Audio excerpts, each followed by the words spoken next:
March 1922. Always believe in your dreams, because if you don't, you'll still have hope. May 21st, 1925, quote, I object to violence because when it appears to do good, the good is only temporary. The evil it does is permanent.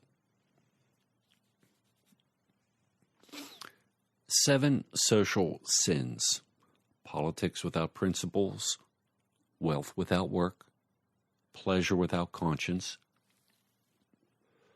knowledge without character, commerce without morality, science without humanity, and worship without sacrifice.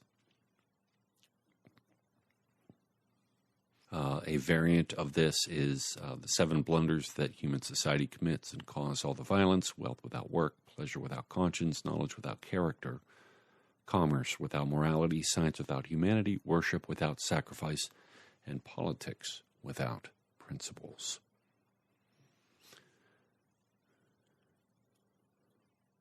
The list was originally written by a socialist clergyman in England in March 1925 and was passed along to Gandhi, who published it later that year, as detailed in the article. Quote, the cry for peace will be a cry in the wilderness so long as the spirit of nonviolence does not dominate millions of men and women. An armed conflict between nations horrifies us, but the economic war is no better than an armed conflict. This is like a surgical operation. An economic war is prolonged torture, and its ravages are no less terrible than those depicted in the literature on war properly so called. We think nothing of the other because we are used to its deadly effects. The movement against war is sound. I pray for its success, but I cannot help the gnawing fear that the movement will fail if it does not touch the root of all evil, man's greed. And as previously pointed out, if we're quoting the Bible directly, the love of money probably is more or less greed.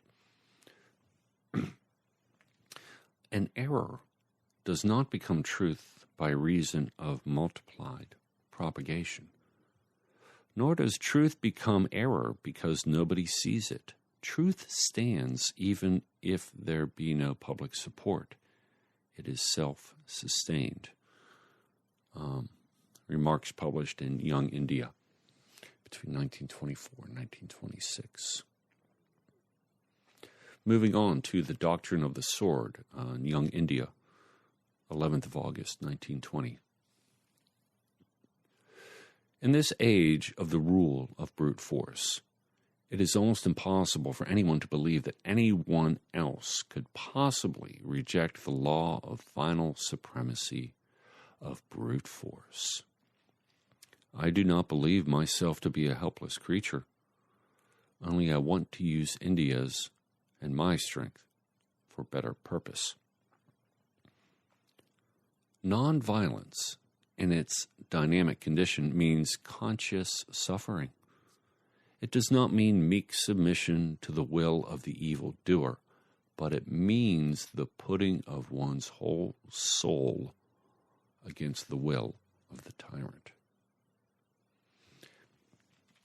Among the many misdeeds of the British rule in India, history will look upon the act of depriving a whole nation of arms as the blackest. If we want the Arms Act to be repealed, if we want to learn the use of arms, here is a golden opportunity. If the middle classes render voluntary help to government in the hour of its trial, distrust will disappear, and the ban on possessing arms will be withdrawn. This comes to us from a leaflet urging Indians to serve with the British Army in World War I, Part 5, Chapter 27 of Recruiting Campaign. Gandhi says, quote, "That is why a thinker like Thoreau said that government is the best which governs the least."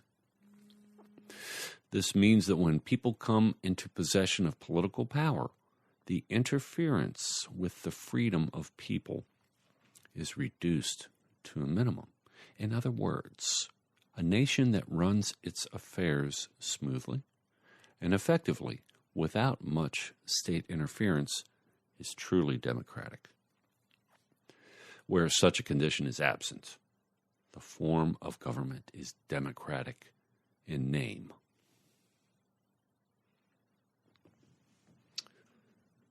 Moving right along here, and I believe this successfully ties in some of the sentiments that Martin Luther King also expanded on. Hate the sin and not the sinner is a precept which, though easy enough to understand, is rarely practiced, and that is why the poison of hatred spreads in the world. Man and his deed are two distinct things. It is quite proper to resist and attack a system, but to resist and attack its author is tantamount to resisting and attacking one's self. We are all tarred with the same brush and are children of one and the same Creator. And as such, the design powers within us are infinite. To slight a single human being is to slight those divine powers, and thus to harm not only that being, but with him the whole world. And this was in reference to the Christian precept that God hates sin but loves the sinner. Moving along from the book Farewell, my uniform experience has convinced me that there is no other God than truth. To see the universal and all-pervading spirit of truth face to face, one must be able to love the meanest of creation as oneself. Here's a quote from Young India, March 12, 1931. Quote, "Freedom is not worth having if it does not connote freedom to err.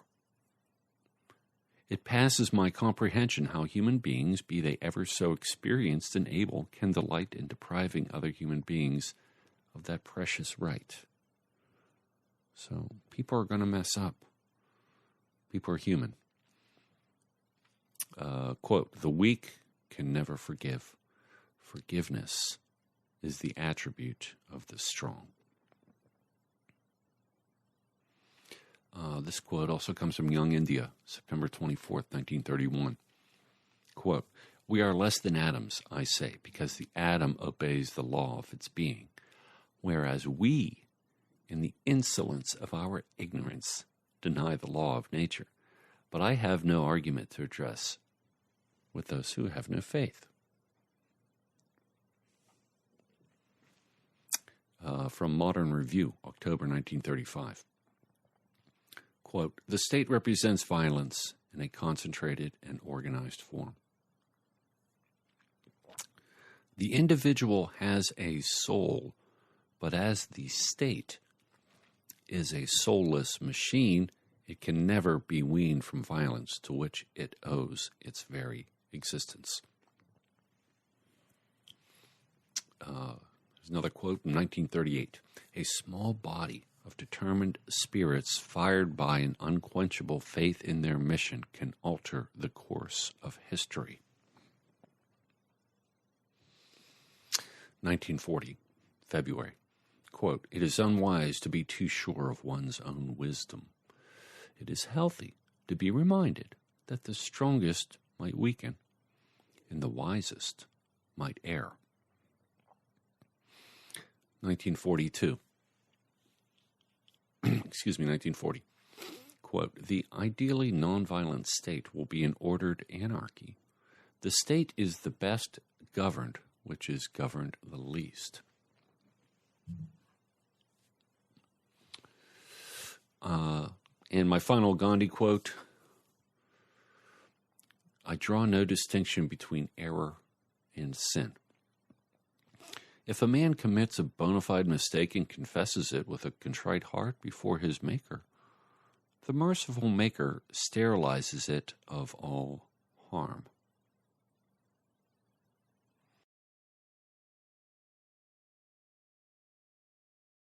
Having just read, and you having just, if you're still with me, I know this podcast isn't for everybody, all right? But if you're like me, you feel that you probably ought to realize your own limitations and realize that people smarter than me have thought about these things, and they've had an influence on the world, and still do to this day. Gandhi and Martin Luther King turn a bit more to religion than I myself personally can do. But hey, I think the superstition is not what makes religion special.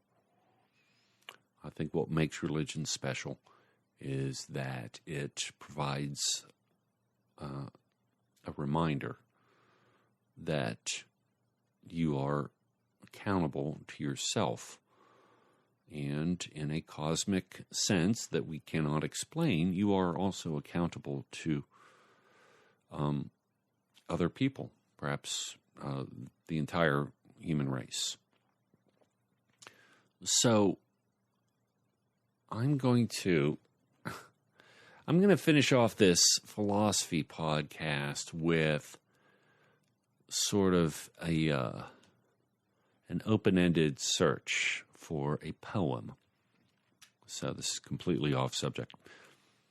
When I was in college, I had an English literature course, and I read a poem that sticks with me to this day. But for the life of me, I don't know the name of the poem or the name of the author, and I cannot find it. And I'm hoping that one or more of the listeners here at the Steel Plaza Podcast and Andy's Philosophy Corner, I'm hoping that one of you literature buffs out there might be able to help us out with this. So I'm going to describe the poem. And in describing it, I think you'll understand my appeal. Okay, the poem was, I think it was between 25 and 35 pages, all right? So it's a poem between 25 and 35 pages, divided into 3 parts. The first part of the poem is pretty much dooming. The first part of the poem talks about despair and how there is no meaning, and it's foolish to even seek meaning, and there's really nothing good about anything. It's the first part of the poem is a serious downer, and it's not just 1 or 2 pages, it's like a dozen pages. So you read that first part, and you're like, oh, this is awful. This is horrible. But the second part of the poem is, for lack of a better word, it's about uncertainty. So in the second part of this poem, we look at the uncertainty all around us. And do you really know that? Can you really be sure? Are you absolutely sure? Because some statements seem a little too bold or drastic, and some things are just confusing, and even though many people think they understand, they really don't. So that's the second part of the poem. It's like a big question mark. The first part's like a big frowny face. The second part is like a question mark. And the third part, I began reading at probably 6:30 in the morning, way back 30 years ago.